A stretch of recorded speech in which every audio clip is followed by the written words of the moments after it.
Hello, everyone. Welcome to Feedstuffs 365. I'm Sarah Muirhead. Since 1958, American farmers have benefited from feed additives deemed safe and effective by the Food and Drug Administration. At the same time, though, there's been some bureaucratic red tape that has resulted in many animal feed additives getting caught up in an expensive and long drug regulation process. Here with us today to talk about a legislative push aimed at deregulating animal feed additives and driving innovation in the feed industry is Leah Wilkinson. Leah is Vice President of Public Policy and Education with the American Feed Industry Association. Welcome, Leah. Thank you for joining us here today. Thank you for having me, Sarah. For those of you that are joining us here online, we thank you for taking the time to tune in. If you have any questions, feel free to post those in the chat area on the right-hand side of your screen. If you're joining us from social media, simply post your questions directly in those channels. So Leah, fill us in on what is underway on a legislative level to help make animal feed additives more accessible to livestock and poultry producers. Well, again, Sarah, thanks for having me here today to be able to talk to you and the audience about a top policy priority for the feed industry and for the American Feed Industry Association. As you know, and you mentioned, one of the biggest challenges that our industry has is getting ingredients to the marketplace in a timely manner, and having predictable and workable regulatory systems here in the United States. And AFIA has been working on that project for several years. We've worked to make sure that the current approval processes that we have, whether it be the Association of American Feed Control Officials or the Food Additive Petition, or the generally recognized as safe processes, that they work, that FDA has the resources. And as we've been talking about that, our industry came back to a problem that we identified back in early 2000s, right? So we have a lot of ingredients that do things other than provide taste, nutrition, or aroma, because that's what a food product has to do to be classified as a food. Right now, it has to provide taste, nutrition, or aroma. And we have other products that may look like that, right? May provide those things. But when we've learned more about them, they do other things in the animals beyond those non-nutritive aspects. But we can't say that. When it comes to marketing that product, we can't say what that product really does other than taste, nutrition, or aroma. So we had companies that were trying to take a square peg and put it through a round hole. And that was one of the functions that we discovered that was really slowing down our approval processes as well, whether it be from the research and development that had to happen to prove taste, nutrition, or aroma, or from the agency perspective as they were reviewing those, knowing that a company might want to say things beyond taste, nutrition, or aroma. And so that really led us to this point. A couple of years ago, AFIA asked FDA, what can we do to fix this policy that you've got in place, putting these into a drug category and bring these products into the feed category? And we've gotten to this point now. We made that ask in 2020. They did some internal review. We had hoped that they could make a policy change and not need legislative authority. But FDA decided that they do need some legislative authority in order to have clear guidance and direction to regulate these products as food ingredients. And that's what the legislation is proposing to do. So then what all is included in this bill that's been brought forth? Sure. So we've got the Innovative Feed Act is the official name of the legislation, and we have it introduced in both the House and the Senate. So the Senate introduced the bill back in June of this year, and then the House introduction was just here in early December. And what the bill does is establishes a new category of food additive. So it's the zootechnical animal food substances, and those are non-nutritive products that work within the animal's digestive tract. And for companies that then want to make claims about the microbiome, so if we are affecting the structure function of the microbiome, If the product has some reduction capabilities for human pathogens coming from animals that are used for human food, and then also affecting the byproduct of that digestion. So think of everything that comes out of the animal, whether it be burps or urine or manure, those out products. Those are the three areas that the claims could be made for under this new food additive. Now, some of the products that we're talking about are actually approved in other countries. What is the difference that exists between, say, the U.S. approval system, and that's elsewhere, and why is there such a variation? Yeah, so we found that, our companies are not bringing the products to market here in the United States because they were having to go through the animal drug approval process, whereas other countries had evolved and had modernized their regulatory systems to keep these products as foods or feed ingredients, which they truly are. They act within the digestive tract. And so as the rest of the world has modernized, our US regulations have not. And so we needed to be able to bring them up to speed so that our companies can stay globally competitive and so that the producers can have access to these technologies, because they're falling behind their counterparts in the rest of the world as well. Any risk to producers at all for having these products go through a whole different process? So one thing that's want to for sure point out is that this is not taking away any of the review that happens on safety or the utility or efficacy of the product. It's just putting it into a more appropriate bucket or regulatory pathway for a feed ingredient. So as a food additive petition, which is the pathway that these products would go, they still have to be reviewed for safety.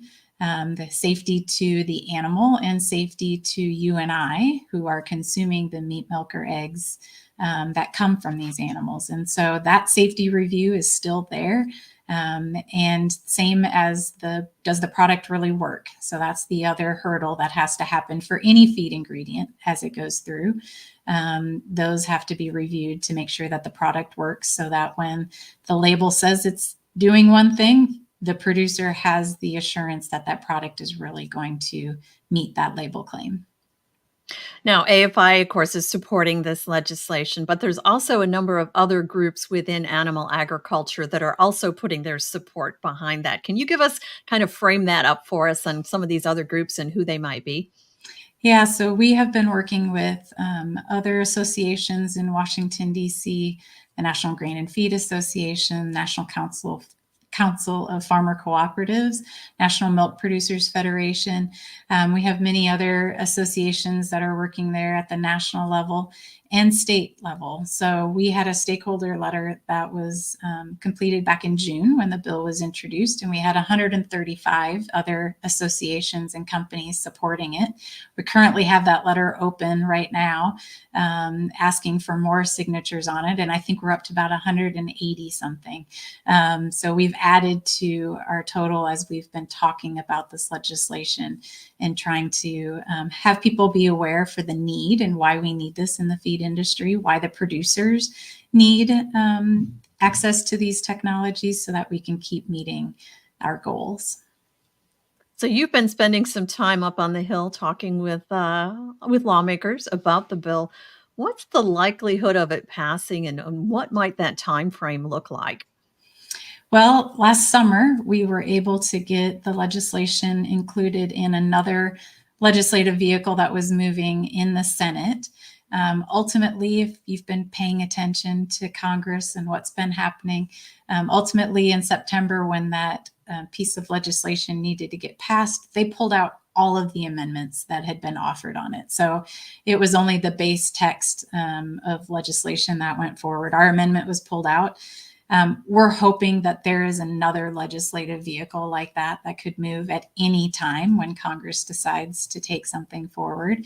And we are just trying to build the base of support so that when our time comes, we've got all green lights ahead of us, and that can get added onto any legislation. So nothing's likely. I mean, it's it's the holidays. The House has gone on recess. Nothing's going to happen this year, but we're looking at January, February, whenever there's a possible chance. So we do have a question from our audience about what would be the general steps that a company should prepare for in terms of a submission. Like, we're going to say when this passes. Yeah. So first and foremost, the most important thing is that FDA is going to have the authority, right? So they're going to have that. Then they're going to need to talk to us a little bit and tell us in guidance, is how the words they like to say, what type of data and information they're going to want to see about these specific products. We have that information for our nutritive products, but they're going to need to give us a little bit more information. And what they've told us is, while they're going to take a little bit of time to write that, they want companies to come talk to them. And so as soon as this passes, I imagine that they're going to, get lots of emails and lots of phone calls saying, hey, can I come talk to you? And that's where they're going to be able to share some of that information before those guidances are officially written. How long do you think it will take to officially get those written, though? Well, hopefully, they want this. They've asked for this legislation. So we're hoping that they have a lot of that information already gathered and ready, and it just takes the little bit of time to get through the approval process. A reminder to ask any questions that you might have there in the chat or in your social media feed. So Leah, is there anything that someone in the feed industry or any animal agriculture overall can do to kind of lend their support to the Innovative Feed Act? Yeah, there is. And, it's really important in any piece of legislation, right, that our congressmen and senators are hearing from their constituents. And so we've been trying to go in and make these discussions with them as personal as possible, right? And having their constituents helping tell the story about why these products are needed. And so I mentioned that stakeholder letter that we have open. We're going to send it tomorrow. So it's really timely. We're having this conversation. If anybody, a company, an association, if you want to sign on to that letter, please send me an email, and they can put my email out there for you. Send me an email. I'll send you the way to get signed up for that letter. Again, that's for companies and associations. But as an individual, if you support this effort, we also, up on our website for afia.org, we have an advocacy tab. And through that, you can click on that, and we have a mechanism for anyone to go in. You put in a little bit of information. We have a draft email that's already there. You can personalize that email, and then it goes off to your senators and your representatives. So it's super easy, and just would encourage people to weigh in that way as well. We're asking for co-sponsors and for support on the bill, because ultimately we need to show that there is strong bipartisan support for the legislation. And again, that it will do so many things for our industry to be able to make us competitive in this current century. And in world markets, for sure. Right? In world markets, yes. So any final thoughts on the bill or kind of, what's going on in the industry that we need to be aware of? Yeah. So again, just trying to help the industry remain competitive and keep bringing new and novel technologies, right? So I think that's what our industry has always been founded on in the United States, is our ability to keep learning, right? And keep bringing new technologies, new methods for our producers to become more productive. And this is just one mechanism for that. And so the Innovative Feed Act helps you, it helps us, and we can all help meet our sustainability goals, our food safety goals, right? There's a huge public health benefit here that we can help through the feed if we get this passed. Another comment in the chat, you're going to get some additional support. They're signing on. So very good. Like to see that. Leah Wilkinson of the American Feed Industry Association, we thank you for your time and your insight here with us today. Thank you so much. Likewise, we appreciate all of you tuning in and spending time with us. A reminder that all Feedstuffs 365 segments are available at feedstuffs.com.